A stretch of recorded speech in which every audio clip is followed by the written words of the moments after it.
Welcome back to New Rockstars. I'm Erik Voss, and this is a breakdown of 2009's Harry Potter and the Half-Blood Prince, the 6th entry in our weekly Harry Potter Rewatch series. And believe me, this one's got the drip, potions, poison, and Pensieve goo. And before I get into it, I'm wearing one of our cool new merch designs available at nerdriot.shop. We got so many great holiday gift options at our merch store, which is the best way you can support what we're doing here at New Rockstars. Please grab something for that special nerd in your life at nerdriot.shop. All right, after yet another darkening Warner Brothers logo, we hear echoes of voices from the end of the 5th film. Bellatrix Lestrange,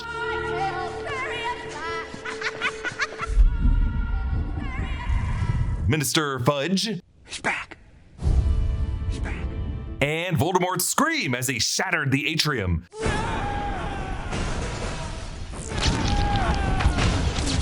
Photographer flashbulbs go off on Harry and Albus Dumbledore in the Ministry. Remember, this is a kid who has had several flashes of green light right before his eyes for Lily, for Cedric, for Sirius, and in this movie for Albus. And these kinds of sudden flashes have gotta trigger the poor kid. We focus on Dumbledore's left hand as it protectively clutches Harry's shoulder, protection that will expire in this film. David Yates updates his visual style in Half-Blood Prince so that many scenes are shot in this granular, high contrast and desaturation, with the spells in this movie even giving off very little light in comparison to the films before. The Half-Blood Prince film came out in July 2009, the first Harry Potter film to release after all 7 of Joe Rowling's books had come out. So now viewers were just expecting pure tonal doom and gloom to set up the bloodbath to come. Muggles in London fret over tea. This building is City Hall in London, and it wasn't built until 2002, although this is set in 1996, like also Millennium Bridge was built in 1998. Actually, the Half-Blood Prince book opens with Fudge visiting the Muggle Prime Minister. This was teased in one of the Daily Prophet headlines at the end of the previous film. Fudge introduces the new minister, Rufus Scrimgeour, former head of the Auror office. Bill Nighy had been cast for this role for the 6th film, but the scene was cut from the script, so we don't meet him until Deathly Hallows Part 1. It isn't mentioned in the film, but the gloomy weather is due to the Dementors, whom Muggles cannot see, flying around free, and yes, breeding. It's a really cool book detail that explains why Muggles would be feeling inexplicably sad and depressed during this time. The Dark Mark appears in the clouds with a new design since we last saw it in Goblet of Fire. Now, usually this is only supposed to appear after a murder has been committed, but this happens before the deaths as a kind of warning. This film keeps the convention started in Order of the Phoenix that Death Eaters can fly. In the book, it's only supposed to be Snape and Voldemort who can fly unsupported by a magical object. These Death Eaters fly through London, through Trafalgar Square, taking a similar high-speed route that we saw the night bus take in Prisoner of Azkaban toward the Leaky Cauldron. And fun detail, it's suddenly tucked between 2 Muggle establishments, and the interior looks as it did in Prisoner of Azkaban. And then we soar straight into the back alley, through the brick wall that leads to Diagon, passing the same storefronts that we've seen in past films, exactly the same, into, boom, Ollivander's wand shop. In the background of the shot, you can actually already see Fred and George's shop, Weasley's wizard Wheezes, already established, including the animatronic wizard in the front of the store that shifts from blue to orange. So it's meant to be both Fred and George. One masked Death Eater emerges with boxes of wands, and the werewolf, Fenrir Greyback, drags Ollivander out with a bag over his head. Unfortunately, we don't get to see John hurt here. It would just be a 5-second cameo, but could you imagine how good he would have made those 5 seconds? In Deathly Hallows, it's revealed that Voldemort wants Ollivander so that he can find out why his wand cannot defeat Harry's wand. He also wants information on the Elder Wand, one of the Deathly Hallows. Rowling based the name Fenrir Greyback on Fenrir, the giant wolf in Norse mythology who helps bring about Ragnarok. In this movie, he's played by cage fighter and mixed martial artist Dave Legano. In the book, Lupin reveals Greyback was the werewolf who bit him. Greyback isn't actually a true Death Eater. He doesn't have the tattoo. Like Voldemort knows that his followers would not be down with anything less than a pure-blood human wizard, and really Greyback just aligns with him to try to infect as many kids, yes, with the werewolf blood curse as he has. The Death Eaters here collapse the Millennium Bridge, nicknamed the Wibbly Wobbly by locals because it does tend to sway, and yes, it lives up to its nickname here. While it's a shocking terrorist attack on a London landmark, if you look closely, no one is on the bridge when it falls. Weirdly, the MPAA rated this film PG. In the book, it's the Brockdale Bridge that collapses. We transition from the smoke trails of the Death Eaters to the tube station and a no smoking sign on the cafe table. The Muggle in this place is reading The Guardian, and the front page of that newspaper is an article about the bridge collapse because both worlds are really freaking out about this, obviously. But the Daily Prophet headlines include bridge collapse, death toll rises, even though, again, we didn't see anyone fall in the Thames there. Maybe it was the guy with the tea up in the office who had a heart attack. Also, new minister promises swift action, and home and personal defense will be delivered to all wizarding homes Holmes, and Harry Potter, the Chosen One, because word has gotten out about the prophecy with everyone guessing what exactly it said. Like in the book, Harry's fame really blows up at this point, and it makes him have a pretty cozy year until, the worst thing happens. The inside of the Daily Prophet newspaper shows Spellbound concert win VIW backstage passes for the first 10 lucky readers. VIW, very important wizard. Spellbound, again, is a band that's popped up in other Prophet papers and other films in the franchise. A big center article is titled Azkaban's Latest Resident, accompanied by a photo of Lucius Malfoy. Below that, it reads, Fallen from Grace, Malfoy's wife and son leave the trial, with a photo of Draco and Narcissa. And a few other articles, Death Eaters, how they challenge security measures, and You-Know-Who's attacks threaten to uncover Wizard World. We also know from the props released by the designers that it is this movie where the whole ginger witch recurring Easter egg joke finally gets apprehended and sent to Azkaban. In the scene, Harry flirts with a muggle waitress. The book starts with Harry back with the Dursleys, where Dumbledore goes full on the Dursleys to tell them to stay true to housing Harry, because yes, it would be the last time Dumbledore had a chance to yell at them. And in that scene, Harry learns that Sirius had left him everything, including Grimmauld Place and Creature. In the previous film, it was a ghostly vision of Voldemort that Harry saw on the train platform. Now it is Dumbledore, soon to be dead. He is standing directly in front of an ad where at first only the words magic and man are visible, and the lights flicker, reminding us of the street lights when Albus used the put-outer/deluminator in the first film, and the flickering lights before the night bus rolled up in Prisoner of Azkaban, and the tunnel lights flickering in Order of the Phoenix. The full ad is revealed as Tonight Make a Little Magic with Your Man, Divine Magic, perfume by Lila Carnerio. Eduardo Lima was the graphic artist on the films, who always puts little Easter eggs of his name throughout, and Mauricio Carnerio was the film's costume illustrator. The perfume bottle in the ad is one of many glass vials that we will be dealing with in this film. Harry says, I like riding around on trains. It takes my mind off things.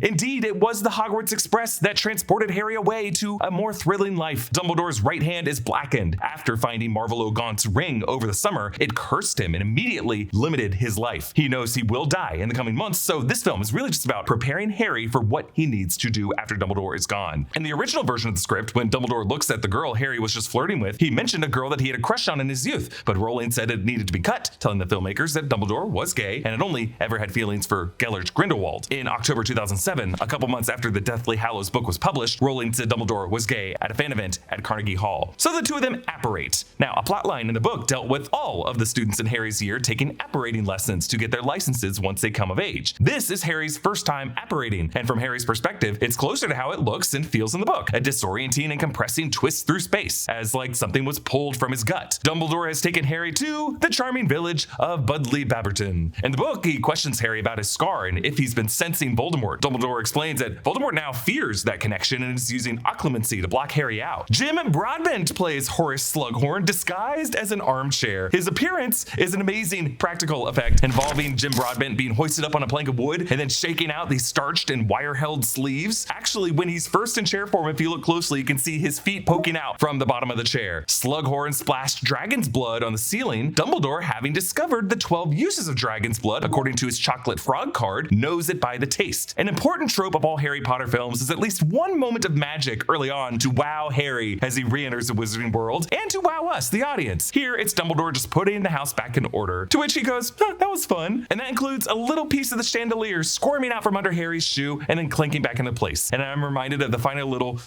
of the iron gate in front of Grimmauld Place when it's squeezed out from the block. Every good illusion ends with a subtle little prestige that just sells the rest of it. Dumbledore's real objective is to use Harry's fame and Slughorn's social kleptomania to lure Slughorn back into Hogwarts. So when Dumbledore excuses himself to go to the loo, he's really leaving these two people alone with that intent. Slughorn shows Harry his collection of photos of his favorite old students, including Barnabas Cuff, editor of the Daily Prophet, who would be someone who just spent the previous year making Harry's life complete dog shit. Also, Gwenog Jones, captain of the Holyhead Harpies. The Holyhead Harpies is a team Jenny would grow up to play professional Quidditch for. And to the right of Gwenog's photo is one with Slughorn shaking someone's hand, and the person to the other side of Slughorn is Ambrosius Flume, founder of Honeydukes. And then we see the Slug Club photo with Harry's mother Lily, who looks as thrilled to be at this dinner party as the kids in this movie do. Behind Lily is Dirk Cresswell, who's actually a pretty important character, a Muggle-born wizard who would go on to head the Goblin Liaison's office, and in Deathly Hallows goes on the run with Ted Tonks and Dean Thomas. And, like, they're only ever referenced at Deathly Hallows, but I would just love an episode that shows those three. Now, set photos for this movie include another era of the Slug Club that includes a young Lucius Malfoy. In another photo, Slughorn stands with the Slytherin Quidditch team and he singles out Regulus Black, Sirius's brother. Now, the name Regulus Black does not come up in book 6 because if it did, all the book readers would have known for sure that the initials RAB on the note inside the locket would have referred to that guy. This movie includes the clue as just a nod to the book readers who know what's coming. The magazine that Dumbledore asks if he can take is Knitter's Own, and it features 27 scrumptious patterns. It has an article on how to knit simple, cozy socks for all the family. And remember, Dumbledore once told Harry that when he looked into the mirror of Erised, he saw himself holding a pair of thick woolen socks. The land surrounding the Burrow gets a redesign here. The filmmakers wanted there to be high grasses and reeds to set up the creepy setting later when the Death Eaters attack. In the book, Dumbledore is sensible enough to escort Harry all the way inside. Also, apparators are not supposed to be able to apparate a passenger to arrive somewhere alone. Harry notices Ginny from her window. While Ginny was somewhat sidelined for the 5th film, now we are meant to see her as just a perfect match for Harry since the beginning.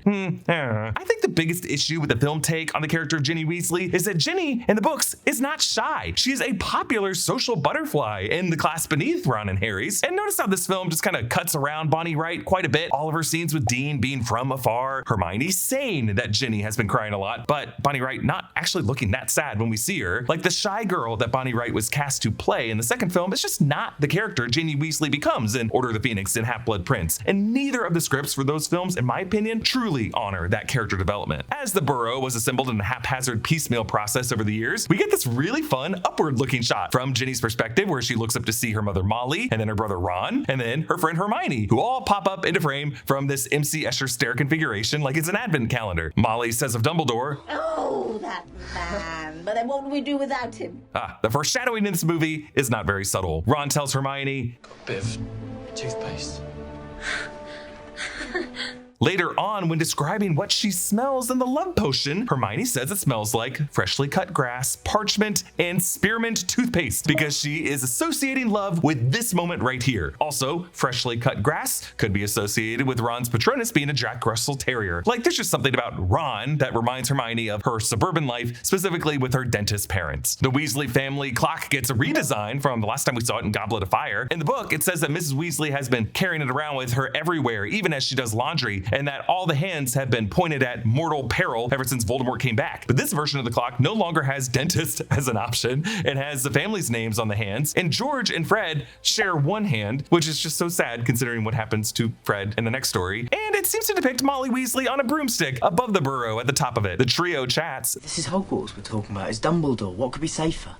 There's been a lot of talk recently that Dumbledore's got a bit old. Again, foreshadowing not subtle. They guessed that Dumbledore is 150. Rowling once said in an interview that Dumbledore was around 150, but then she contradicted herself later by saying that he was born in 1881 and was around 115 at the time of his death. Crookshanks appears in the background of this scene, along with Hedwig and Ron's owl Pigwidgeon, who was gifted to Ron by Sirius Black after Ron lost Scabbers as a pet in Prisoner of Azkaban. Malfoy's face appears in the burning Daily Prophet, and the same uncomfortable camera flashes that Harry began this movie in. Harry's biggest sin in this movie is failing to see past his hatred for Draco and really just see his rival's parallel plight as also a boy prematurely dragged into a wizarding war. Sisters Narcissa Malfoy and Bellatrix Lestrange visit Snape at Spinner's End in Cokeworth. Harry's mother Lily and Aunt Petunia grew up in this area too, right near Snape, and both knew him. Their childhood is explored in Deathly Hallows. Snape reads the same issue of the Daily Prophet, meaning he saw Draco and Narcissa on the front page and knows how desperate Narcissa is. Wormtail answers the door. It's because Voldemort gave Wormtail to Severus Snape so that Snape could keep an eye on Wormtail, and so Wormtail could attend to Snape's needs. Another reminder of Bellatrix's necklace with the silver bird skull. It was a cool wardrobe choice by Helena Bonham Carter, but many fans have retconned it in their headcanon as a connection to Delphine and Cursed Child, who does have a bird tattoo on her neck. While Bellatrix's necklace in the films may have inspired the detail in the play, that was not in the minds of the people working on this film because they, unlike the characters in Cursed Child, did not have time turners. As punishment for Lucius's failure in Order of the Phoenix, and for him being so careless with one of Voldemort's precious Horcruxes, Voldemort has tasked Lucius's son Draco with killing Dumbledore, knowing there would be no way that kid would succeed. Snape says, "Your sister doubts me. Understandable. Over the years, I've played my part well. So well, I've deceived one of the greatest wizards of all time."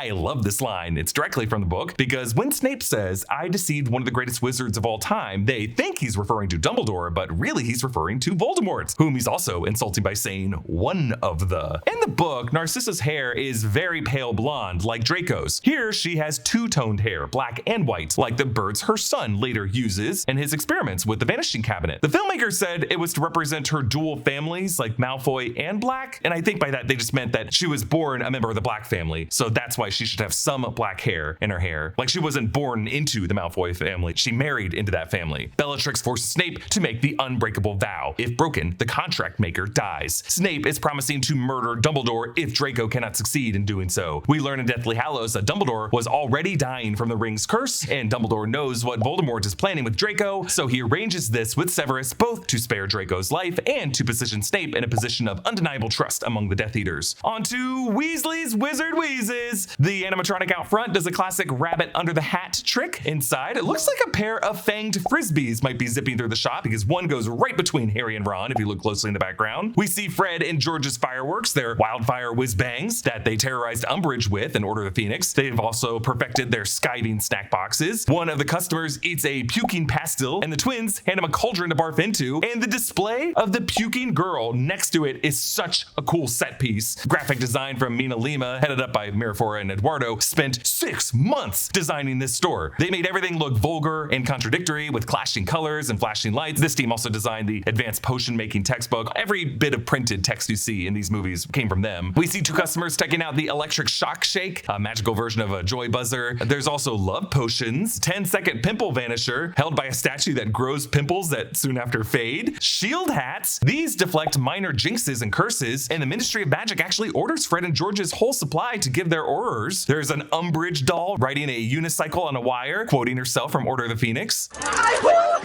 have order! There's also edible dark marks with the tagline, "They'll make anyone sick. You know poo," which causes constipation. And in the book had the tagline, "Why are you worrying about you know who? You should be worried about you know poo, the constipation sensation that's gripping the nation." Both products pretty ballsy considering the current climate. Now the kid walking up the wall is testing out a pair of sticky trainers. There's a poster for dung bombs. Peruvian instant darkness powder causes a complete blackout and obviously comes back later. Printed on the stairs are the words, "More magical mayhem, up, up." And there's a section of muggle magic tricks, which is straight from the book, and which the twins said was for weirdos like their dad and people who buy them as novelty gifts. And what's really cool about this movie is how much, like in the third film, it just uses practical magic. It seems to inspire a lot of the things that David Yates structures into this film. There's a mention of Ginny's dating life. She was dating Michael Corner from Ravenclaw in Order of the Phoenix, but broke up with him when he got too sulky after Gryffindor beat Ravenclaw in Quidditch. Now, Ginny is dating Harry and Ron's friend Dean Thomas. Corner will eventually move on to Cho Chang. The employee carrying the box is Verity, Fred and George's first hire for the shop in the book. Lavender Brown shows up here, now played by Jessie Cave, the third actress to play the role. We see a miniature model of a dragon heating up some dragon roasted nuts, and this is actually the miniature Hungarian horntail model that Harry received right before the first task in Goblet of Fire. Presumably he gave this to Fred and George along with his Tri-Wizard Tournament winnings from the fourth story. Now outside there are a lot of wanted posters of Voldemort's followers up around Diagon Alley and Nocturne Alley, including ones for Bellatrix and Fenrir and Amicus and Electo Caro, siblings who would go on to work at Hogwarts in Deathly Hallows. Amicus will teach the dark arts, which replaces defense against the dark arts, and Electo teaches Muggle studies, really just studies about how they're inferior. Amicus is played by Ralph Ineson, who will be playing Galactus in Marvel Studios' Fantastic Four First Steps. They follow Draco and Narcissa and pass this creepy whispering wizard. Caption this dude. You never liked one. There's never been any explanation as to who this dude is and what he's talking about. I see it as some aspiring but rejected Death Eater who was just driven crazy by that. They spy Draco and Narcissa going into Borgin and Burkes, along with the Caros and Fenrir and the blonde Thorfinn Rowell. He's one of the Death Eaters who attack Harry and Ron and Hermione in that diner in Deathly Hallows, and Ron's like, "I'm gonna kill this guy." Draco inspects the Vanishing Cabinet. In our breakdown of Order of the Phoenix, we talked about the book scene where Fred and George pushed Graham Montague from Slytherin and the Hogwarts Vanishing Cabinet, and that Montague could hear Borgin and Burkes Burkes and Hogwarts, and that's where Malfoy got the idea to use it. On the Hogwarts Express, Luna hands out the Quibbler, her father Xenophilius' alternative newspaper. This issue includes a free pair of Spectre Specs. On the cover, you can see an exclusive written by Edwafora Murgis, My Week Without Runes, the writer name formed by graphic designers Eduardo Lima and Mirafora Mina. I feel like I've said their names like 80 billion times in these breakdowns, but they're that talented. Ginny bought a pygmy puff at Weasley's Wizard Wheezes. These are mini puffskins bred by Fred and George that make adorable pets. Ginny names hers Arnold. I love the detail of the boy in the compartment next to Ginny includes a recently opened chocolate frog. It leaps onto the glass window, but right before he eats it, we get a little glimpse of some other first years who have no idea how dark the world is and are just enjoying their time like Harry and Ron did. And it sets up this great contrast with this very dour conversation in which Harry tries to convince Ron and Hermione that Draco is now a full-on Death Eater. They're not buying it. The creepy twins that Harry walks by are Flora and Hestia Caro. They're Slytherin students that are related in some way to Amicus and Electo Caro. We'll see how Slughorn collects these twins for the Slug Club later. They show up everywhere in this movie, and I was trying to figure out why do we see them so much, and then I realized the scene where Harry later thinks, oh, the Vanishing Cabinet could have a twin when he looks at these two, and that's why Dumbledore later refers to the Vanishing Cabinet as having a sister, a twin. Let me guess. It has a sister. A twin.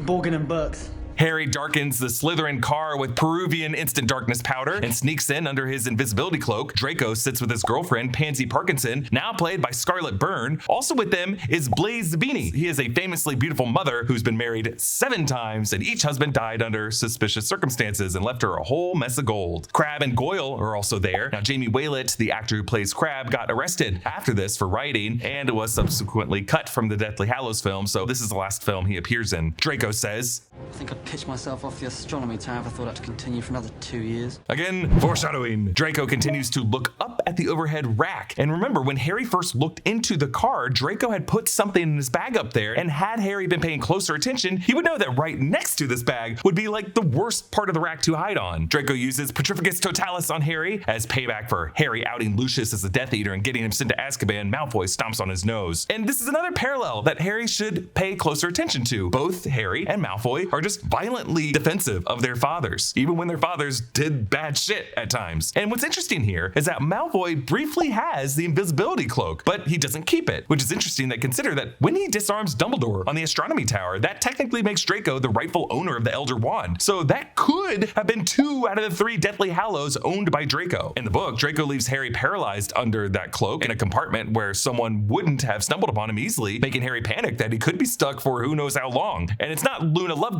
finding him using the Spectre Specs to see the rack spurts, but rather Tonks, as she is stationed at the school as an Auror. Tonks' whole book storyline is sadly removed. Nymphadora has stopped goofing around, changing appearances, and depressed, her Patronus changes from Jackrabbit to Wolf, and it's because she's fallen in love with Remus Lupin, who's deep undercover with werewolves who support Voldemort. These two do end up getting married, but the Hogwarts gates are flanked with statues of winged boars. This is the first film we're seeing them in, and they're based on Il Porcellino, a bronze fountain of a boar in Florence, Italy, cast in the 1630s. Aurors observe Filch inspecting Malfoy's luggage with a dark magic detector and headphones, and while Ms. Norris perches on top, It's not a cane, you cretin, it's a walking stick. Filch is right to suspect it. This is Lucius's snake-headed walking stick that contains Lucius's wand. Maybe Draco has the second wand in case his wand would have been checked for suspicious spells. Flitwick guards the exterior partly to ensure the protective charm that has been added to the Hogwarts perimeter, and we'll see him applying another form of this charm in Deathly Hallows Part 2. In the Great Hall, Ron shovels food in his mouth while Hermione clutches a copy of 1000 Magical Herbs and Fungi, which was on Harry's book list in Philosopher's Stone. Neville watches Hermione hit Ron with that book as if to say, hey, don't use a botany book that way. Harry passes a student carrying the sorting hat, meaning yet again, he missed the sorting. But at least this time, Ron comments on the updated song lyrics.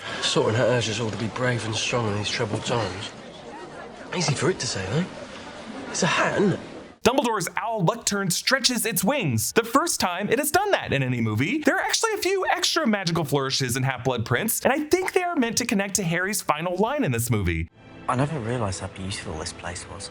Like Harry has been so bombarded with magical imagery that as he gets older, like the Thestrals, life experience allows him to notice new little details, especially surrounding people and things that won't be lasting forever. Dumbledore announces that Slughorn is taking over Potions Master, and Defense Against the Dark Arts teacher will now be Severus Snape. The Slytherin table bursts into applause, but not Draco, as he cannot get excited about everyday school stuff anymore. Dumbledore explains that years ago, a student walked these halls, a boy named Tom Riddle, admitting to these students that he failed to see it the last time one of his students grew up to be Wizard Hitler, and he says, In the end, their greatest weapon is you. And we cut to Draco, whom Dumbledore is definitely looking directly at based on the eye line, as he knows what Draco's plot is. It recalls Dumbledore making very creepy eye contact with Harry and Ron under the invisibility cloak in Chamber of Secrets when he says, "Help will always come to those who ask for it." McGonagall calls to the students, Mr. Davis! Mr. Davis, that is the girls' lavatory.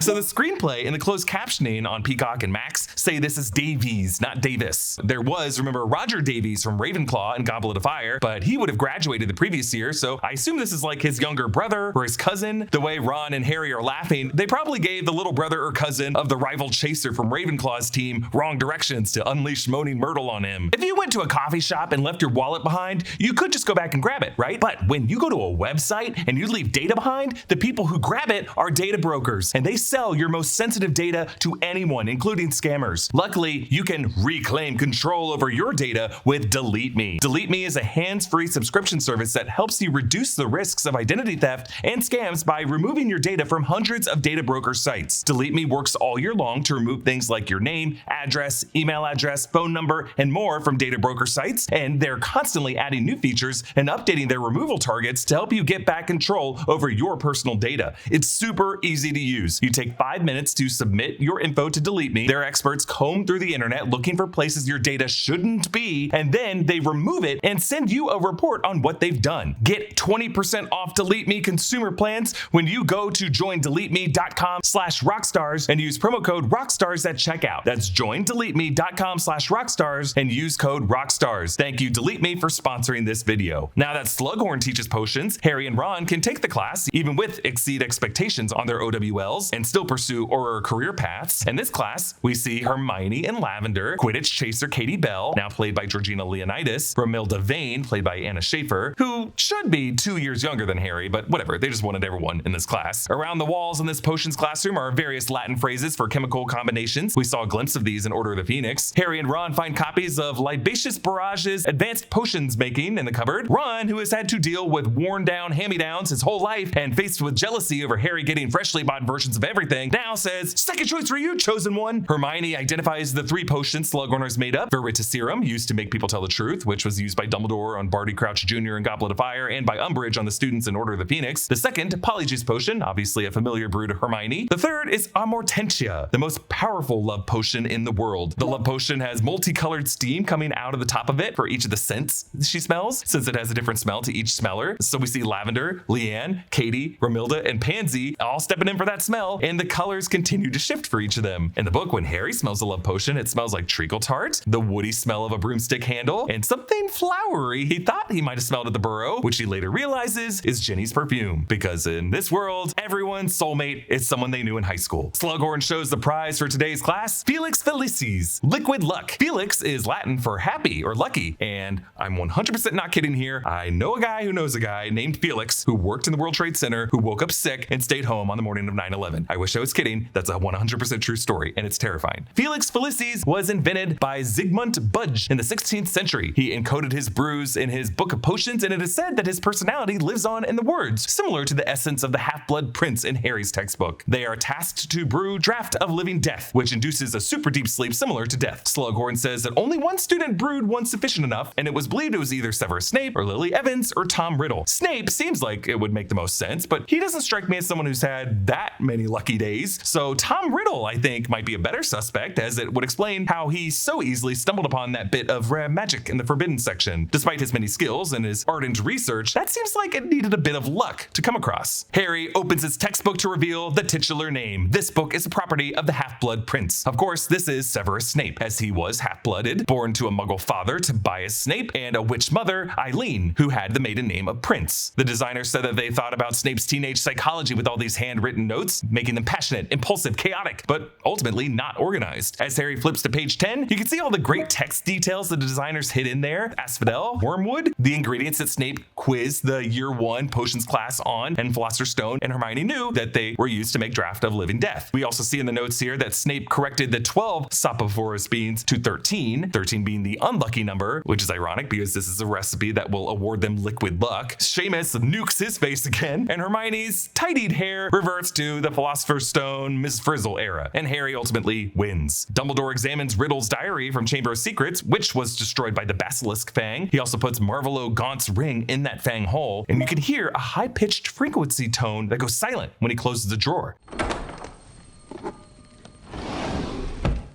Harry. This sound will come back throughout Deathly Hallows Part 1 and 2. When a Horcrux is present, it's the sound of Voldemort's evil coming out of the object. Fawkes the Phoenix observes this all from the foreground. Fawkes will return at the end of this film in a very important moment. Dumbledore asks Harry, Well, I notice you spend a great deal of time with Miss Granger. I can't help wondering if... Oh, no. I mean, she's brilliant, and we're friends. But no.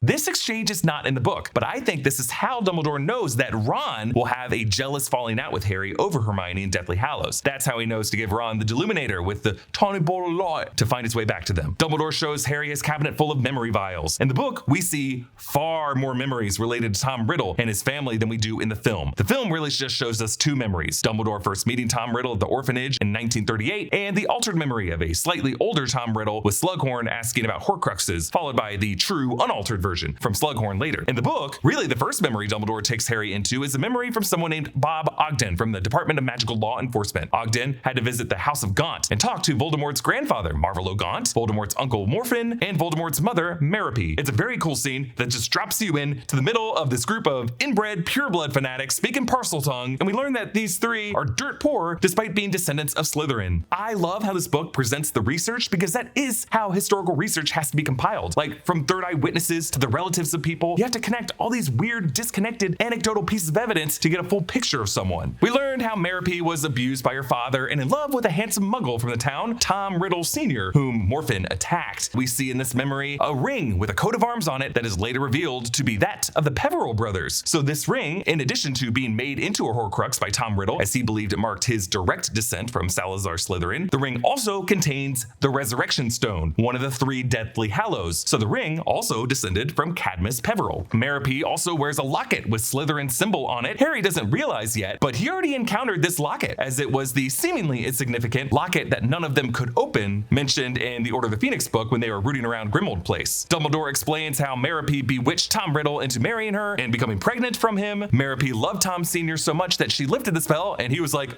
what? And he left immediately. Marvolo and Morphin had to go to Azkaban for attacking Ogden, and when Marvolo got out, Merope was gone. She gave birth to Tom's son on New Year's Eve, naming him Tom Marvolo Riddle, leaving the baby with the orphanage. A second memory omitted from the movie that Dumbledore shows Harry belongs to Caractacus Burke of Borgin and Burke. He recalled a very pregnant Merope bringing him Slytherin's locket to pawn. There was also another memory from Uncle Morphin Gaunt from the summer of 1943. Morphin was released from Azkaban after attacking Bob Ogden and met a teenage Tom Riddle. Not realizing that the kid was his nephew, Morphin blacked out and woke up to find the Gaunt ring missing. This was the night Tom Riddle Sr. was killed by Tom Riddle Jr. in Little Hangleton, thus the death date on the grave that we saw being 1943, and Morphin confesses to the crime, though Dumbledore had always suspected that the memory had been altered, and that's how Dumbledore got this memory from him. The labels on the vials we see in the scene do, however, hint at some of the memories from the book. Mina created nearly 900 vials, all with handwritten labels. The one Dumbledore picks up in the scene is labeled Thomas Riddle, 1938. Since Tom Riddle was born on December 31st, 1926, this tracks, as it would make young Tom Riddle around 11 years old when Dumbledore met him at the orphanage, and 11 is the age first-year students go to Hogwarts. On the far left, you can see one vial labeled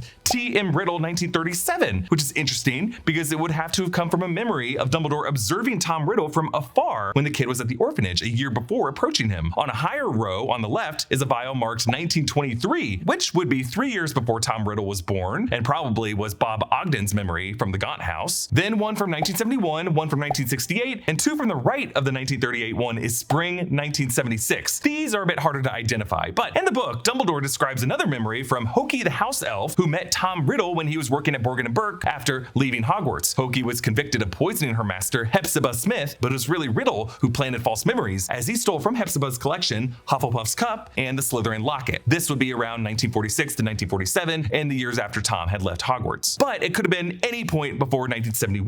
1968 might also have just been when Voldemort returned to Hogwarts to demand the Defense Against the Dark Arts job, looking less handsome. That would be fudging the timeline a bit since Dumbledore really became headmaster in 1969, and that's when the Defense Against the Dark Arts request was supposed to have occurred. When Voldemort was denied, he of course cursed the position so that no one could have the job for more than a year. This 1969 would have also been around the time Voldemort stashed Ravenclaw's diadem in the Room of Requirement after finding the diadem during a previous visit to Hogwarts in 1946 when he first asked the previous headmaster Armando Dippet for the Defense Against the Dark Arts position. That said, later on, there is another vial labeled 1969, so maybe that's the memory of Voldemort's return to demand the job. 1971 was when the First Wizarding War began and when Dumbledore formed the Order of the Phoenix, and 1976 might have been around the time Voldemort would be recruiting the likes of Lucius Malfoy into his ranks. In the row above this one, all the way to the right, is a vial with the symbol of the triangle of the Deathly Hallows on it. The triangle represents the invisibility cloak, so it could be the memory of James Potter leaving the cloak with Dumbledore to give to Harry,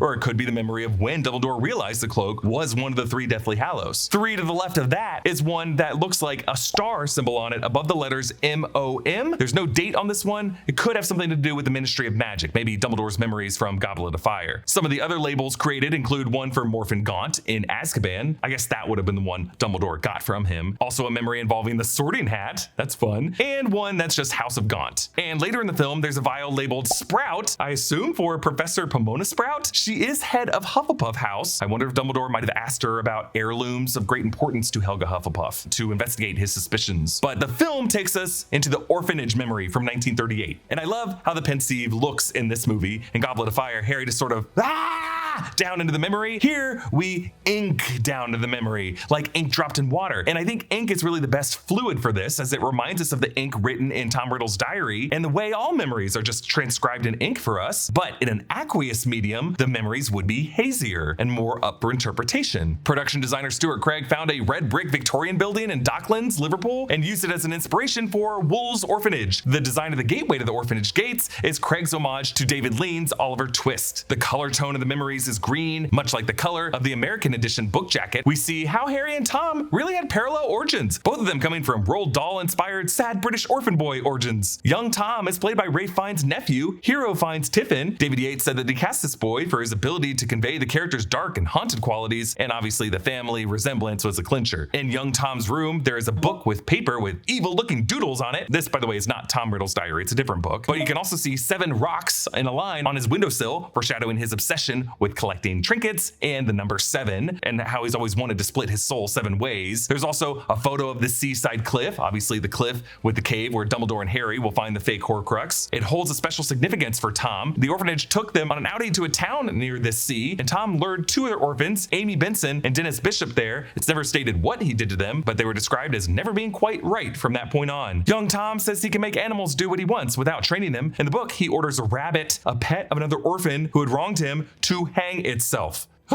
In this box of torture mementos kept inside a Riley's tin toffee box is a yo-yo, a harmonica, and a thimble, because this kid, again, just loves trinkets. Really, the one big difference between young Tom and young Harry comes in how each of them respond to being told they're a wizard. Harry doesn't believe it, saying, "I can't be a wizard," whereas Tom says, "I knew I was different. I knew I was special." As the memory fades, the inky fluid shows the 3 ages of Tom Riddle, him as a young boy in the orphanage, then him as a teenager at Hogwarts, and then finally him as adult Voldemort in the present day. Meanwhile, Draco passes canaries in a cage on the 7th floor that he will use to test the Vanishing Cabinet. Structurally, this works like a clever magic trick in the film. This establishing shot of the 2 birds is what the pledge of the magic trick would be. The spherical base of the cage reads the Latin words Deus indi ego fruum avumque maxima formido, which is a line from Roman poet Horace's satires from 33 BC that translates to, "A god thus I am, to thieves and birds the greatest fear." Draco, remembering the Room of Requirement from Order of the Phoenix now bends it to its own purpose. The entrance opens from a tapestry showing a unicorn. This is one of a series of 7 Dutch tapestries titled Unicorn Tapestries or Hunt of the Unicorn from the end of the 15th century. Other unicorn tapestries, including the Lady of the Unicorn, have actually been seen in the Gryffindor common room in previous films to give Hogwarts a medieval look. For Draco, the Room of Requirement transforms into the Room of Hidden Things, a default space in which people have dumped items they need to lose quickly, like Professor Trelawney hides her empty sherry bottles in there. Inside here, we see a skipping record on a gramophone, a glass filled with flying moths, a harp that might be the one that lulled Fluffy in the first film, an old school projector like the one Snape used in Prisoner of Azkaban. Why would it need to be stashed in here? Someone was looking at dirty images on this thing. During the Battle of Hogwarts, Fiendfire destroys most of the contents of this room. I love the effect of Malfoy walking through this room, tossing the apple, and then, though it didn't appear when he first walked through from behind, the Vanishing Cabinet now just suddenly appears behind him because this room has procured it for him. Harry holds tryouts for the Gryffindor Quidditch team. He's now captain. After filling in for Harry as seeker in the previous year, Ginny is back on the team as a chaser. Both Ron and Cormac McLaggen try out for keeper. Cormac is played by Freddie Stroma, who would later play Vigilante in HBO's Peacemaker. In the stands, we see the Caro twins. Again, they are everywhere. And it's really just to incept the possibility of a twin Vanishing Cabinet for Harry. Hermione uses Confundus on Cormac. Confundus shouldn't jerk you around like this. It just confuses you. But hey, maybe Cormac just veered out of confusion. In the book, McLaggen can't even walk straight for a few hours after this, so Harry figures out what Hermione did. Stunt coordinator Greg Powell came up with funny ways to fall during Quidditch using a Russian swing and a crash pad that they kept vertically throwing Rupert Grint's stunt double into. Rupert Grint got to do a lot of jumping on the trampoline while the crew threw balls at him for these shots. The new Gryffindor Quidditch team ends up being the 3 chasers, Katie Bell, Ginny Weasley, and Demelza Robbins. We see her during tryouts, along with 2 beaters, Jimmy Peaks, who we also saw during tryouts, and Richie Coote, and of course Ron as keeper. The Daily Prophet Hermione reads as a headline, more disappearances at the Ministry, and dark wizards running unchecked, and where will wizards get their wands? While other wand makers exist in the wizarding world, Ollivander is considered to be the best. They're not going to go get Pepsi brand wands. The other articles relate to the fact that, by this point, a bunch of people have either died or gone missing, including Hannah Abbott's mother. Lavender Brown makes eyes at Ron beside the announcement board with a flyer for the Slugs and Bugs Club that we saw in Order of the Phoenix. Also, Neville is back there sitting awkwardly to the right, probably thinking about his parents who were tortured to the point of insanity. Kidding aside, later in the scene, Neville is shifty because Romilda Vane is sitting to the other side of him, probably finding a way to get the chocolates onto Harry's bed in their room. Harry asks Hermione about the Secumsemptra spell, which the Half-Blood Prince has underlined for enemies. In the book, Harry at one point thinks the prince might actually be James, his father. In the textbook, this page has directions for Polyjuice Potion, as the text at the bottom reads, note, this is an extremely dangerous potion. This potion isn't supposed to be used for transforming humans into animals. You can also see the ingredient Fluxweed, which, if picked at a full moon, can be turned into a syrup that's used in the potion. There's a diagram of 2 people with arrows pointing to one another, as if one is transforming into the other. This page transitions into the page with Sectumsempra for enemies, and then another that talks about alchemy. We see Philosopher's Stone listed at the bottom of this page, and a paragraph above lists the term spagyric, which means deriving life force from plant material in alchemy, and panacea, which refers to the end goal of all alchemists, a cure to all diseases. Remember, with abracadabra meaning in Aramaic, let the thing be destroyed, as in a sickness, the implication is that all ancient magic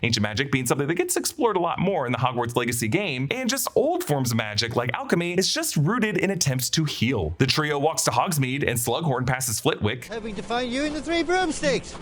No, emergency choir practice, I'm afraid, Horace. Ha! Clearly Flitwick just didn't want to sit through another one of Slughorn's drunken stories. And we hear one of these here as Slughorn tells a dude with a ferret about a time sledding down Claxby Hill. Claxby Hill is a landmark in Lincolnshire, Jim Broadbent's place of birth, so the actor was likely improvising here. Ginny and Dean are snogging in a booth. There's also this very quick shot of Leanne, Katie Bell's friend, looking very nervous at a table. And it's actually because Draco Malfoy just passed through, and that is when Katie got the cursed necklace. Calling back the toothpaste bit before, Ron does it again with butterbeer foam on Hermione's lip. Got a little bit. On the walk back, we hear Leanne and Katie arguing. Casey, you don't know what it could be.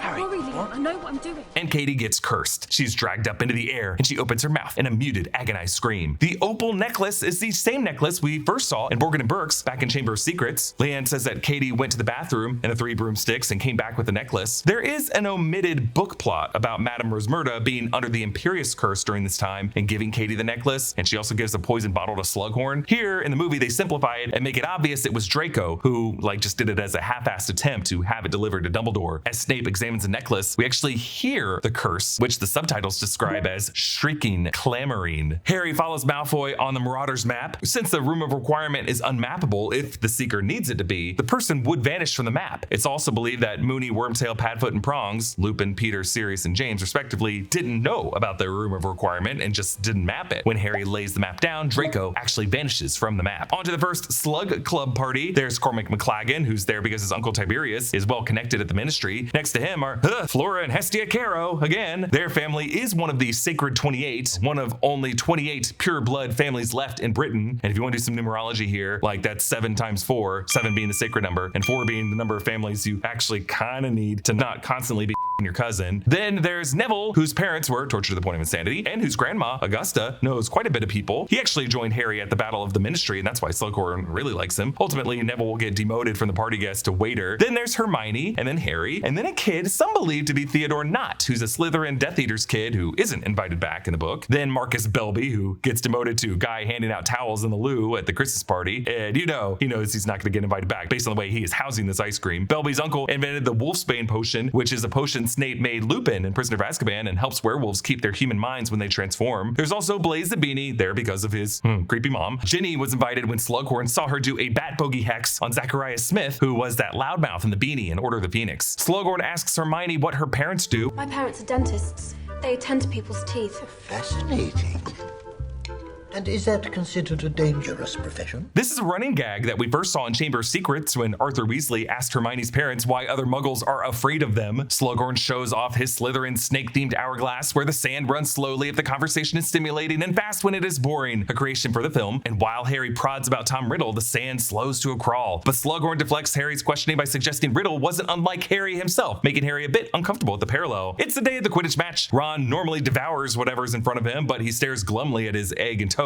Hilariously unseen in the previous shot, Luna just now appears. Hello, everyone. She created this lion costume, even though she's a Ravenclaw. The lion lets out a realistic roar when she taps it with her wand, startling everyone. But in the movie, we just kind of see it blink, but it is very cool. Like the radish necklaces and her cork necklace, actress Ivana Lynch helped design this herself. She wanted it to look like the lion was eating her head. The Slytherin Quidditch team now consists of Blaise Zabini as chaser and Urquhart as chaser and captain. Vasey is normally the chaser of the team, but in the book, he's out for the Gryffindor match. The Slytherin seeker is now Harper, taking Malfoy's place because Malfoy has feigned illness and paid Weasley to do this as he focuses on his real task. Crabbe and Goyle are supposed to have remained the beaters, but it seems like they've been replaced in the film. Now think about it. Normally in these movies, it's Harry who gets sidelined from the Quidditch action while he has to deal with some non-school related life and death plot. But in Half-Blood Prince, he finally has just a normal and successful academic year, and it is Draco who takes his place as a sad sulking one. Aside from Harry's paranoia over Malfoy until his tragic trip with Dumbledore, one could argue this is Harry's most comfortable, best adjusted year as a student. And notice even at the end of the film of the shot of the damaged Great Hall on the far right shows that Gryffindor was gonna win the House Cup that year. The stand shows Lavender Brown cheering alongside the Patil twins, Luna beside an eye-rolling Hermione, and behind them a very salty Cormac McLaggen, also little Nigel, and hey, our one look at Cho Chang in Half-Blood Prince, wearing Ravenclaw blue but cheering alongside the Gryffindors. Ron's phony confidence, thinking he's drunk Felix, has worked out for him, but Ginny is really the one who gets the better moves. She causes Blaise to wipe out in the snow on the pitch and then chucks the quaffle, causing the Slytherin keeper to slam into the ring. The Gryffindors chant Weasley in the common room, but those should equally be for Ginny. And Ron gets a big fat snog from Lavender. And notice there's a keg of butterbeer here, which they must have smuggled in using the hidden passage to Honeydukes. Hermione conjures some birds to keep her company as she cries. They had been learning to make these yellow canaries in Transfiguration class, and she sends them firing at Ron with a pugno. It's just interesting that the trio is using canaries in this romantic melodrama, but Malfoy is applying these birds to more serious uses. And we get this exterior shot transitioning from Ron and Lavender snogging from inside the Gryffindor Tower to Draco moping on Astronomy Tower. It's this cool like Tale of Two Towers shot in this movie of like the two different student experiences that we're seeing in this movie. And obviously the Astronomy Tower foreshadowing. I just love any shot that links one part of Hogwarts with another to provide the scenic geography. Malfoy tests the Vanishing Cabinet, placing a green apple inside.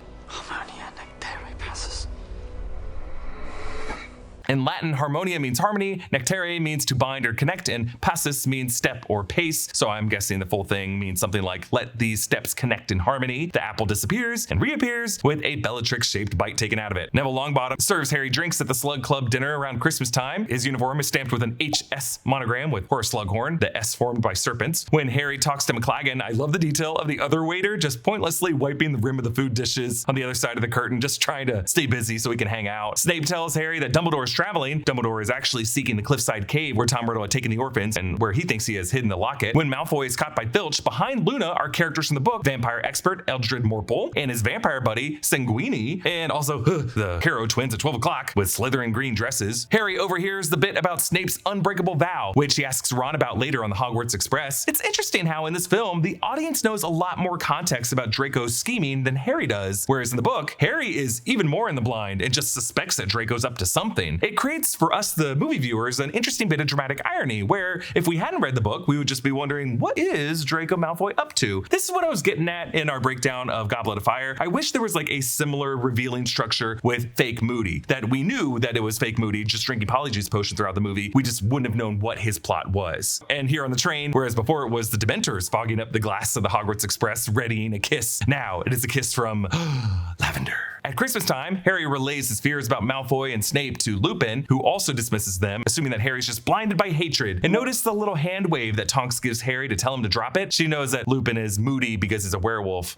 First night of the cycle's always the worst. Mr. Weasley has this shed filled with Muggle objects that he's collected over the years. We see wires and plugs, a blender with no lid, a radio, a printer, and a fan. There's also a motorcycle, and I think this might be the one that Sirius loaned Hagrid, because in Deathly Hallows, Hagrid mentions that Arthur made some modifications to it for him. Now, the attack at the Burrow was not in the book, but as Half-Blood Prince is more of a simmering trip through memories that leads to a shocking finale, Yates just wanted to heighten the action in the middle of the movie with a tragic loss. The Burrow, other than Hogwarts, really the only warm home Harry has known. Voldemort wouldn't want Bellatrix and Fenrir to kill Harry, so the logic of this attack is a little messy, but it seems like these two just want chaos and to hurt Harry by attacking the Weasleys in their home. Now in the book, when they burn Hagrid's cabin, Harry extinguishes the flames with Aguamenti, so it's not clear why everyone just watches the Burrow burn here. The Daily Prophet has the headline, Ministry disappearances continue, with a photo of Amelia Bones. She's the one who defended Harry from the Wizengamot in Order of the Phoenix. Dumbledore shows Harry Slughorn's altered memory. Frank Delane plays teenage Tom Riddle, who's 16, the same age Harry is now. The other kids in this scene would become the first generation of Death Eaters. Tom asks about the retirement of Professor Merrythought. She was a Defense Against the Dark Arts teacher, so Tom already has his sights set on teaching that class. Slughorn also asks how Tom knew that pineapple was his favorite flavor of these sweets, a sign that Tom is already pretty well versed at legilimens. Harry drops in on Slughorn teaching some first years. Tell you more about Bezoars in our next class. Right, up you go.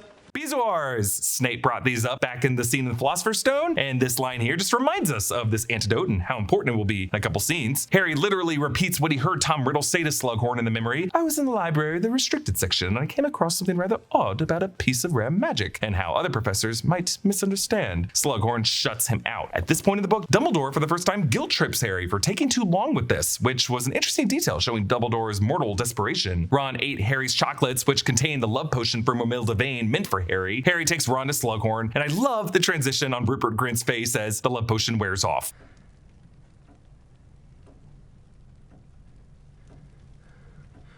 What happened to me? Love potion. A bloody strong one at that. Yeah, basically this is a sped up version of Ron's full arc with Lavender Brown, and I love it. They celebrate with some oak matured mead, which poisons Ron. Harry quickly uses a Bezoar, which he had read from the Half-Blood Prince's notes in the textbook, but also if he had just remembered, Snape told them about Bezoars in their first class in the first film. In the infirmary, Dumbledore compliments Harry for the Bezoar, and Snape gives Harry an accusatory stare. He knows that Harry was never good at potions, and even though Harry was trying to write that stuff down in that first class, the Harry that Snape knows should have no idea what a Bezoar does. Lavender comes to see Ron, but Ron mumbles the name of the person he really loves.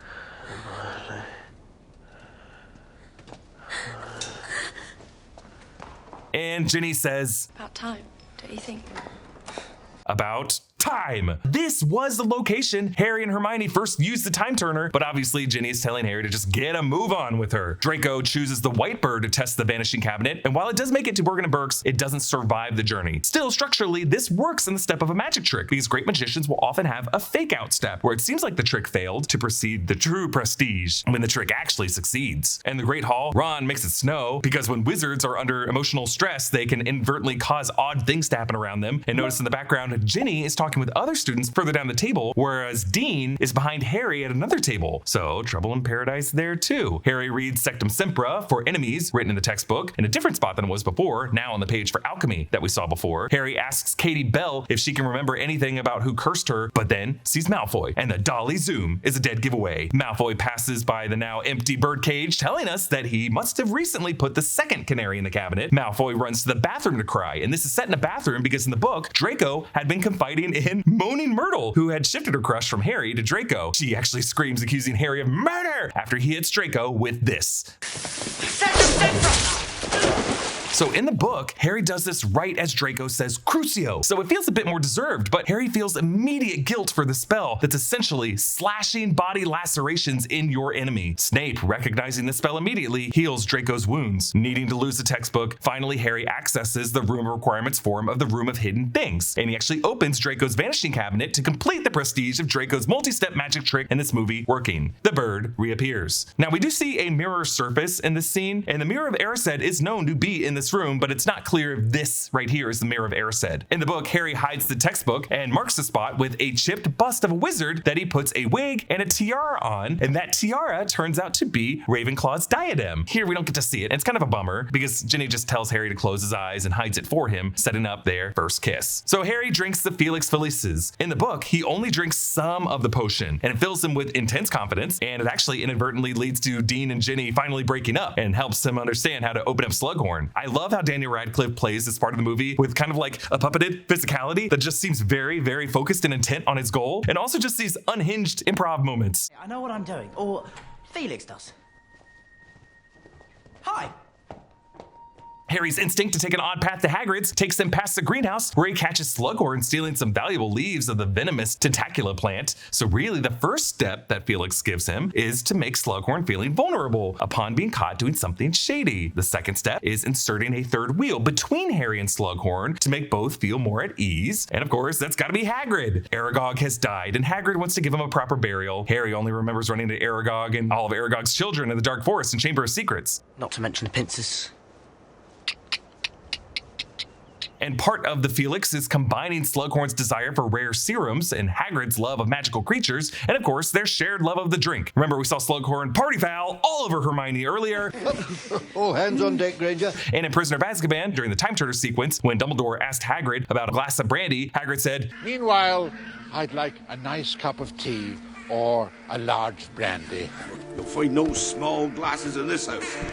The drinking song that Hagrid and Slughorn sing was written by Joe Rowling and is titled Odo the Hero. The prop of Hagrid's bottle shows the label Peri Aki Rot, made from lingonberries pressed by house elves and aged for 1,000 years. Hagrid passes out, and Slughorn tells Harry a story about a gift Harry's mother once gave him, a magical fish born from a lily flower petal. And I always like the detail, the fish is formed right before the petal hits the bottom of the fluid. Again, we get this like fluid imagery throughout this film, and it just reminds us of like Harry dropping into the bottom of the Pensieve. After Lily died, the fish, whom Slughorn had named Francis, disappeared from the bowl. Harry tells Slughorn that he is the chosen one. He invokes his mother and calls back the fish story to shame Slughorn into giving him the unaltered memory. Be brave, Professor. Be brave like my mother.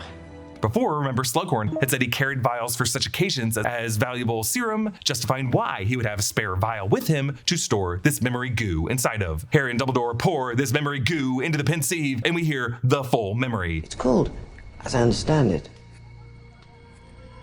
a Horcrux. Horcruxes. Horcruxes are, of course, objects that contain part of a wizard's soul, and they are created by murdering someone. Tom Riddle asks Slughorn if a soul could be split into 7 parts, and he's obsessed with 7 as the most magically powerful number. We see Tom touching the gaunt ring on his finger. In this moment, and in future moments when the camera lingers on the Horcrux after this, Yates includes this high-frequency tone. Can you understand the song once? For instance, 7. Yes, again, it's the unsettling sound of evil. So really, if you look at the timeline, this would have happened after teenage Tom met his uncle Morphin Gaunt and took the ring and murdered his father, Tom Riddle Sr. That is why Slughorn right here senses that Tom already knows the answer to how a Horcrux is made. Murder. So Tom is really just asking Slughorn how far he can go with this. So to clarify the widely understood chronology of Voldemort and his Horcruxes, Voldemort had formed his first Horcrux, the Diary, in June 1943 with the killing of Myrtle Warren by the Basilisk in the bathroom entrance of Chamber of Secrets. Harry destroyed the Diary with the Basilisk Fang in 1992. I know it seems kind of crazy that Tom Riddle intentionally did that, but that has been confirmed to have been the first kill and the first Horcrux. Tom Riddle formed his second Horcrux, the Gaunt Ring, in August 1943, just a few months later, with the killing of Tom Riddle Sr. Dumbledore would later destroy this ring in summer 1996 using Gryffindor's sword, which of course had absorbed the basilisk venom. So this memory with Slughorn, therefore, would have been sometime during the 1943-1944 academic year when Tom would be in his 6th year. Tom Riddle would go on to create his third Horcrux, his mother's locket from Salazar Slytherin, regaining it from Hepzibah Smith when he worked for Borgin and Burke, and then killing an unnamed Muggle tramp sometime after 1946. Riddle would create his fourth Horcrux out of Helga Hufflepuff's cup, also gaining it from Hepzibah Smith sometime after 1946. He reportedly killed Hepzibah Smith to make the Hufflepuff cup Horcrux, which would mean that he would have stolen the locket and the cup from her, and then killed some random Muggle, and then went back to kill Hepzibah to make the cup Horcrux. Timeline's a little fuzzy there. Riddle would create his fifth Horcrux, Ravenclaw's diadem, sometime around 1946 to 1947. This would have been after charming the Grey Lady upon his return to Hogwarts in 1946 and finding the diadem, and then asking Armando Dippet for the Defense Against the Dark Arts job. Riddle then killed an Albanian peasant to turn the diadem into a Horcrux and then return it to Hogwarts in 1969. Voldemort formed his seventh Horcrux, Nagini, in 1994 when he killed Ministry employee Bertha Jorkins in Albania. But I skipped over 6 because Voldemort had unknowingly formed his sixth Horcrux, Harry Potter, in 1991 when he killed Lily Evans Potter. So this would mean that the order in which the Horcruxes were created is also the order in which they're destroyed by the end of Deathly Hallows. And technically, from Harry destroying the Diary in 1992 until Voldemort killing Bertha in 1994 to form the Nagini Horcrux, Voldemort did have one fewer Horcrux for those 2 years and would explain why we didn't see him in the third book. But really, since Harry Potter as an accidental Horcrux formed an 8th piece of Voldemort's soul without Voldemort knowing, Voldemort never really knew how many pieces he had divided his soul into. Such as the nature of dark magic. You never really know how far down the dark path you've gone. So now, when we see teenage Tom wearing the ring in this memory, he does not know that the stone in the setting is the Resurrection Stone. But Dumbledore did know it when he found that ring, since as a younger man, he was once eager to acquire all 3 Deathly Hallows, and then Albus put the ring on and was immediately cursed. Dumbledore suspected Voldemort had Horcruxes and more than one Horcrux. He saw the way Voldemort carelessly left his Diary Horcrux in the hands of Lucius Malfoy, that there must be more. And then in the cemetery, Voldemort did say, "I, who have gone further than anybody along the path that leads to immortality." By further than anybody, he was referring to, I made a whole shit ton of Horcruxes. But what knocks Dumbledore off his feet now is that there are 7 of them. By destroying the Diary and the ring, and then locating what he thought was a third, Dumbledore had thought that he'd had enough time to destroy all of them before he died. But in this moment, he now knows that Harry is going to have to find at least 3 more, maybe 4 more, without him. Dumbledore in this scene, though, says that the ring belonged to Tom Riddle's mother, but in the book, Merope is more attached to the locket, and the ring is worn by his grandfather Marvolo and his uncle Morphin. Those 2 characters are left out of the films. When Harry touches the ring here, he sees flashes of Nagini snapping, and then this really cool overhead shot of teenage Tom Riddle screaming the moment he created his first Horcrux. Tom is wearing his school robes, so this would be the killing of Myrtle via the Basilisk, which turned the Diary into the Horcrux. Then Harry sees the 7 rocks, the photo of the cave, and Voldemort himself staring into camera. As Harry comes out of this, he moves his neck like the snake, as he did in Order of the Phoenix when he was connected to Voldemort. It's this moment that makes Dumbledore suspect strongly that Harry could be a Horcrux himself. Now, the film adds this little moment between Albus and Severus on the Astronomy Tower. Has it ever crossed your brilliant mind that I don't want to do this anymore? On his way out, Snape pauses to look at Harry because he knows how much more this kid is about to hate him. Now, there's also a lot more from the book here, where on the way to meet Dumbledore, Harry runs into Trelawney, who relays that Draco was celebrating in the Room of Requirement. Bad news. And we learn that it was Snape who overheard the prophecy years ago and then told Voldemort about it, which then led to Harry's parents being killed. Trelawney also mutters about the coming danger of the lightning-struck tower, referring to a tarot card, but it's also the title of the chapter in which Dumbledore dies. So Dumbledore apparates with Harry directly to the cave rock. In the book, they broomstick to Hogsmeade first, but the movie handles it this way. So I thought you couldn't apparate within Hogwarts? Well, being me, has its privileges. The rock they apparate to looks like it could have fit into the mouth of that cave that they're now facing, like geologic forces of nature ripped a tooth for some future dark wizard to embed a festering poison inside. Dumbledore recognizes the cave, recognizes him to bleed to enter. You should have let me, sir. Oh, no, Harry. Your blood's much more precious than mine. He's referring to Lilia's protective charm, the one thing that can beat Voldemort, especially since Harry's blood of the enemy forcibly taken was used to bring Voldemort back. The film's designers based this inner cavern on a real crystal quartz cave in Switzerland and a salt crystal cave in Germany. So while it looks oddly geometric, there are real-world places that look like this. This whole sequence looks nearly black and white, super high contrast, like we're watching a German expressionist horror film in the middle of this movie. The boat pole has a skull with a snake carved in, a Death Eater symbol, and it feels like Charon's ferry on the river Styx. And as we see them glide from under the water, we see the hair of a floating corpse and fingers. We suddenly become very paranoid about the inky still water that Harry steps over. Dumbledore must drink the drink of despair, aka the emerald potion. It's not emerald in this movie, it's just like a pale gray color, but it is emerald in the book. This is a story all about potions and poisonings, and it all comes down to another bottoms up. On his first sip, the shadow shifts across Michael Gambon's face, a very cool lighting effect showing how this potion makes one relive one's worst memories. In the book, Dumbledore shouts, but Albus actually shouts that on the second to last gulp in the book. Here, it's much earlier, as Michael Gambon is devolving into this infantile whimper. We also hear Albus say this. He is dwelling on his sister Ariana. The duel between his brother Aberforth and his love Gellert Grindelwald, where Albus tried to intervene and his spell rebounded and killed his sister Ariana. Harry grabs the locket but is unable to scoop water for Albus and reaches down into the cavern lake. Like the hand from the grave in Carrie. This is an Inferius, or Inferi, plural, a corpse that has been reanimated by dark magic. The Inferi in the cave are all victims of Voldemort's, men, women, and children.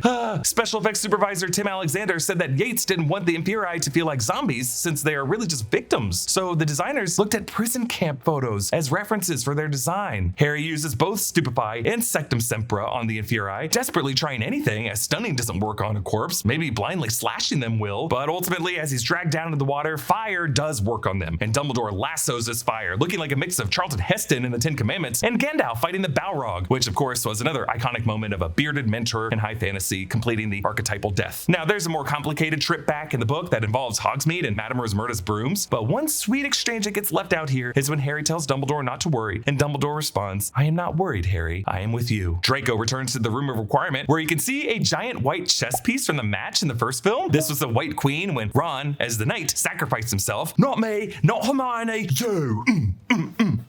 Harry and Dumbledore apparate back to the top of the Astronomy Tower. Albus tells Harry to hide below. Now in the book, Dumbledore uses the Petrificus Totalis spell on Harry while Harry is under the invisibility cloak. It's a really effective moment because A, it recalls Harry being under the spell from Draco on the train under the invisibility cloak in the earlier book scene. B, the split second it takes Dumbledore to do this is what allows Draco to disarm him. And C, it later gives Harry some extra tragic confirmation of the exact moment Dumbledore dies, as he feels the exact moment the spell is lifted. Instead, the movie gives us Harry obediently watching all this go down from below, largely at Dumbledore's instructions and also upon the trust of Snape, who silently shushes him. As it's implied that after going so long not trusting Snape in the chaos of Prisoner of Azkaban and Lupin shaming him about it in this movie, this time Harry decides to trust him. And the way Albus tries to tell Draco, this young toe-headed wizard Nazi, that he's no Death Eater just for Draco to reveal his dark mark is at least a tonal reference to the frightening moment in the cemetery at the end of The Sound of Music when Captain Von Trapp assumes that he can scold the boy Rolf out of his evil bigotry and is wrong. You'll never be one of them.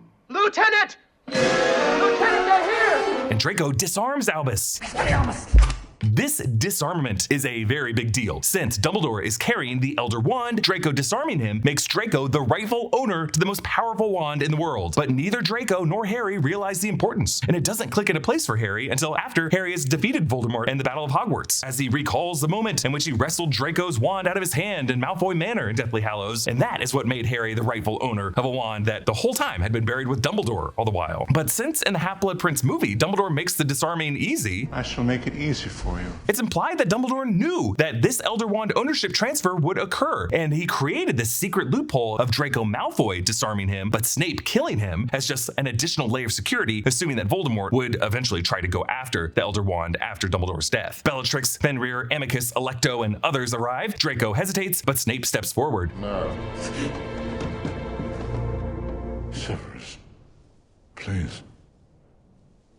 Avada Kedavra. In In the book, Harry describes Albus's tone as pleading, and for 2 years, book readers debated exactly what the subtext of this moment was. But the way here Michael Gambon delivers the line, he's not desperate, he's more resigned, maybe even annoyed with Severus for having to ask him to go through with what was a direct order. Like, I know you don't want to do this, but pretty please, with sugar on top, give me that evity. So Gambon's resignation, plus the earlier scene with Dumbledore and Snape on the tower, suggested to anyone watching these films without reading the books, if there were any people like that Dumbledore totally arranged this. I prefer the less obvious book version that really just uses Harry's youthful misreading of the situation to keep us guessing about the mystery. And Dumbledore falls, his robes and hair billowing in the moonlight in glorious slow motion that they clearly shot with a higher frame rate. This shot is a direct nod to Hans Gruber's death in Die Hard, and Alan Rickman reportedly loved this, saying that he was on the other end of it. In this film, Bellatrix Lestrange fires a dark mark with its proper function to mark a death. In the book, they actually cast it earlier as a trick to lure Dumbledore back into the castle. In the book, Harry ran into Ron and Hermione before he left and gave them the rest of his Felix Felicis, telling them to split it between themselves and Ginny. And that's a critical decision because when the kids come across the Death Eaters in a fierce battle, every curse fired at these kids seemed to just miss them. Harry chases Snape and casts Incarcerus, that's the rope binding spell. Snape deflects. In the book, Harry also pulls a Draco and tries to use Crucio on Snape. Snape tells Bellatrix to back off and save Harry for the Dark Lord. There is this great wide shot that casts Snape and Harry's silhouettes in the lit gloom with the all black outline of the Hogwarts castle behind them. Snape lingers just long enough to make sure Harry is okay after Bellatrix's curse and tries to leave, but then Harry tries to use the most violent spell he could think of.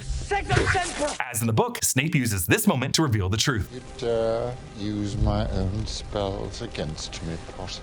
I'm the half-blood prince. Now, the book in this moment also gave readers our one major clue that Snape didn't want to kill Dumbledore, as Snape screams, "Don't call me coward!" But again, this film just leaves it to Alan Rickman's nonverbal performance to convey his true sadness. Finding Dumbledore's corpse, the mourners raise their wands in the air to hold vigil, and the light dispels the dark mark. Only light can vanquish the darkness. Now, in Dumbledore's office, Harry sees Dumbledore's elder wand and a bowl of sherbet lemons, Dumbledore's favorite candy, and the password to his office in Chamber of Secrets. Dumbledore's portrait now hangs in the office, depicting Albus sleeping, meaning he must have taken some time to set up this portrait to give it as much of his own essence as possible so that it would be most helpful to the next headmaster. In the interim, Minerva McGonagall, the next year, Snape. Harry tells Hermione that the locket is a fake with a note from a mysterious RAB saying he has a real locket and plans to destroy it. This was, of course, Regulus A. Black, who preceded Harry and Dumbledore in that cave in 1979, a year before Harry was born, around when Voldemort was distracted by the prophecy. Regulus took Kreacher with him, drank the potion, went nuts, and told Kreacher to take the locket back and destroy it and leave him behind. Kreacher was unable to do this, and the locket was later stolen